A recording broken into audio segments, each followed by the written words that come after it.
জামায়াতে ইসলামের আমির ডাক্তার শফিকুর রহমানের সাথে সৌজন্য সাক্ষাৎ করেছেন ঢাকায় সফররত পাকিস্তানের উপপ্রধানমন্ত্রী পররাষ্ট্রমন্ত্রী ইসহাক দার। রোববার দুপুরে জামায়াতে আমিরের স্বাস্থ্যের খোঁজ খবর নিতে তার বসুন্ধরা আবাসিক এলাকার বাসভবনে যান ইসহাক দার।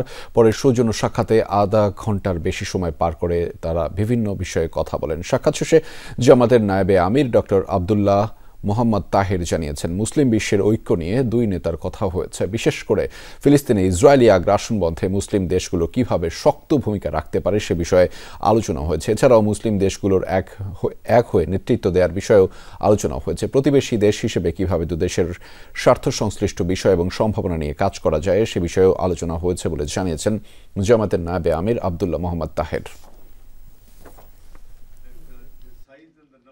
আমি জামাতের স্বাস্থ্যের খবর নিয়েছেন, আপনি জামাতের ডেলিগেশনকে ওয়েলকাম করেছেন এবং উনি যে একটি বিষয়ে সেখানে আলোচনা রেখেছেন সেটা হচ্ছে মুসলিম উম্মার ঐক্যের ব্যাপারে উনি বলেছেন যে, এবং বিশেষ করে ফিলিস্তিনিদের হামাসের উপরে যে জুলুম অত্যাচার চলছে এ ব্যাপারে উনি অত্যন্ত গভীর উদ্বেগ প্রকাশ করেছেন।